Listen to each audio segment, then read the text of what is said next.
Jennifer Matthews. I'm the National President of the Australia Indonesia Business Council, and I'll be moderating today's forum and our two panel sessions.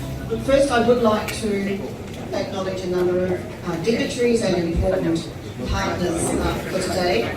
First, of course, the Ambassador of the Republic of Indonesia, His Excellency Siswo Pramono, to deliver his welcoming address. Thank you.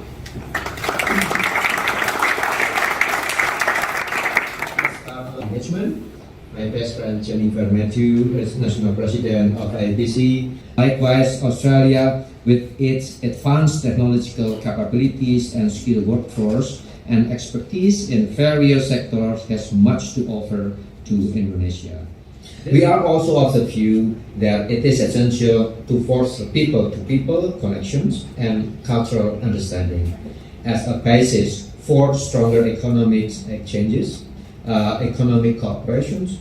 Initiatives such as educational exchange, cultural festivals, and business delegation can bridge the gap between our nation and foster a deeper appreciation of each other's cultures, values, and business practices and determination.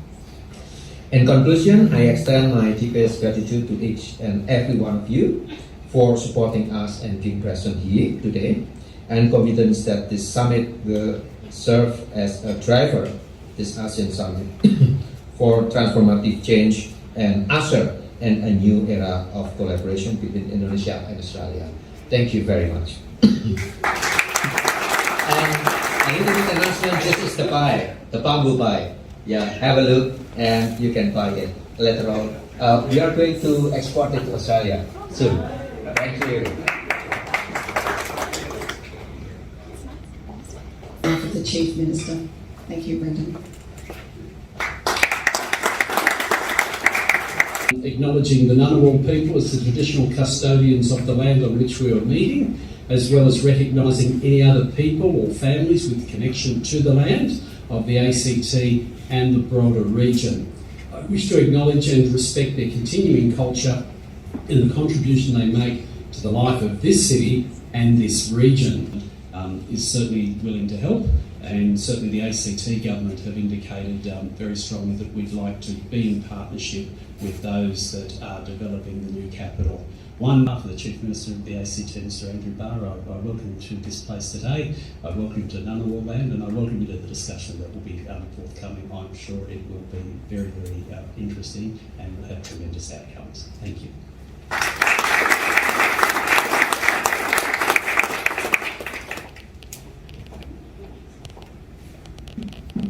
Thank you very much, Brendan, for those remarks. I think they set the scene very well for our...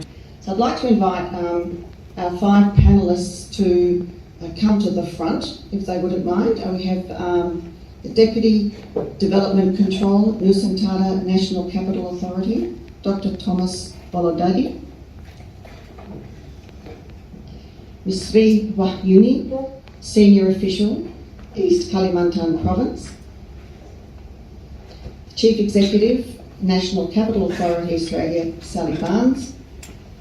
The Vice President of Investment, Indonesian Investment Authority, Pak Andre Cahyadi.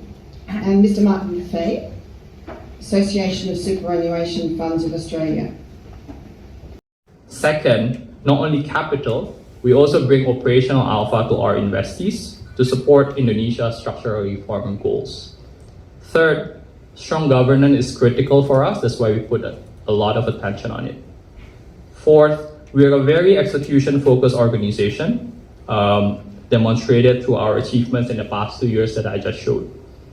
And last but not least, we are here to be your trusted investment partner. We can help you unlock the attractive opportunities in Indonesia and participate in Indonesia's growth story, including the new capital city. There's no better time than now to invest in Indonesia, so make it count. Thank you for listening and thank you for having me today. Have a great day, ladies and gentlemen. Thank you.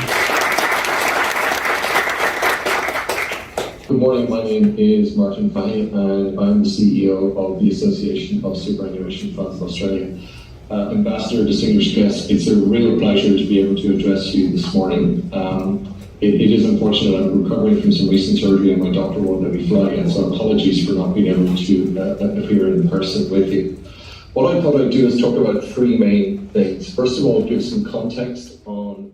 My question is, the sector which we didn't have a speaker for, which is sort of Indonesian education or Australian education sector, and of course, sort of creating a vision for a new capital definitely requires a lot of discussions, and I just wonder whether there is a forum or kind of a conference which sort of Australian academics, Indonesian academics, and other international academics can also contribute in realizing, this sort of dream together. Kami membuka peluang untuk kerjasama di bidang pendidikan, termasuk juga research center. Itu kami sangat-sangat membutuhkan, apalagi ada kebijakan-kebijakan terbaru yang bisa kita kerjasamakan, kami welcome. Dan komitmen kami adalah bagaimana kita mendiskusikan isu-isu aktual, kekinian yang dibutuhkan oleh IKN. Karena Pak Presiden Jokowi sudah menyampaikan bahwa IKN itu merupakan loncatan peradaban. Indonesia Experiment. Jadi bagaimana kita bersama-sama mendiskusikan jika ada konsep-konsep terbaru yang nanti akan mensupport berbagai kebijakan climate change, reforestasi, dan forest city misalnya. Ini adalah konsep-konsep yang bisa kita diskusikan dengan melibatkan perguruan tinggi maupun alumni-alumni yang baik dari Australia. So to our three representatives from Indonesia, what is it specifically in your number one dream would you like out of this function this morning? And to Sally, the Chief Minister, when we're overseas, will often, when we visit other infrastructure projects that are going on, often ask the question, if you had your time over and you were doing it again, what would you do? What would you start fresh? So a piece of advice for our colleagues from Indonesia, and from Indonesia, what's your number one objective out of this today? Objective in this forum is to show our commitment. Even though East Kalimantan province right now is still burdened with the extractive economy, but in this forum we want to show that we have a big commitment to invite you to join us in our industrial zone for the downstream industry.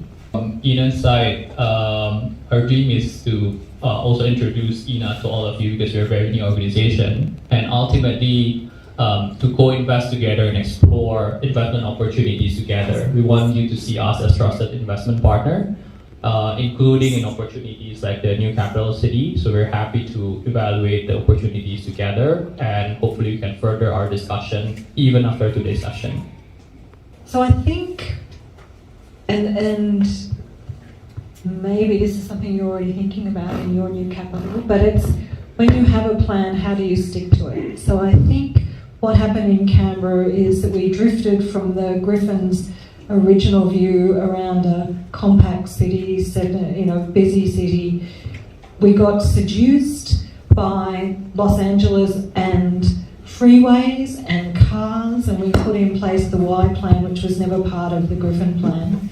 And we can't continue to do that because otherwise we'll lose the natural features of Canberra. So to keep the green, to keep the landscape, we're going to go back, we have to come back to the Griffin's notion of a compact, busy city. And we should have, if we'd stuck to the Griffin compact city, we would have had a lot more public transport and public transport infrastructure in terms of rail or whatever.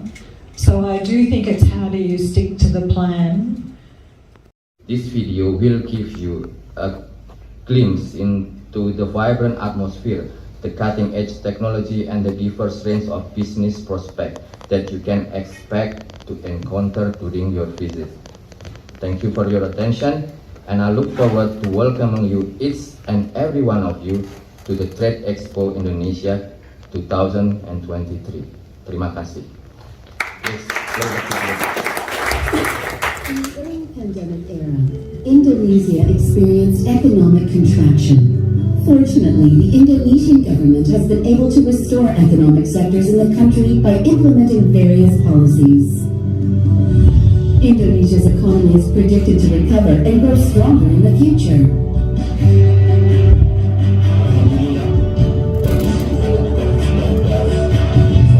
And the idea there is really for the business to develop this tourism site in a sustainable way. Noting and commending Catalyst for the work that they do in maximising the benefits that both countries want to get out of IACPA. So Paul, thank you, but while I'm doing that as well, we've also got great support from the embassy here, Austrade, DFAT, so everybody wants to maximise the opportunities for business. And I understand before we break for lunch, the ambassador would like to present some tokens.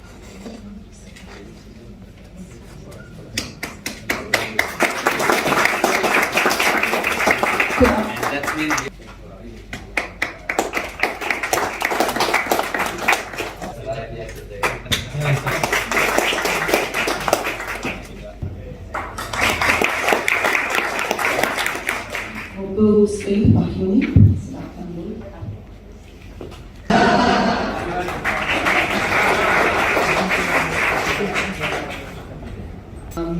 And give us the platform some really informative. I have to say on behalf of AIBC, we're always very proud to support events such as these and to support ongoing business engagement with the Australian industry in these events, both through our state chapters. What's this beef? And fish. And this is a chicken.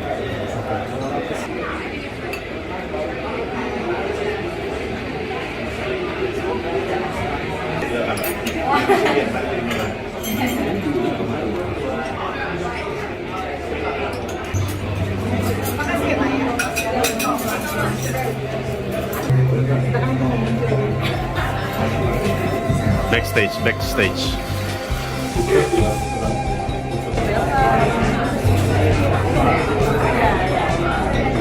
Gimana Pak? Sukses pembukaan? Alhamdulillah.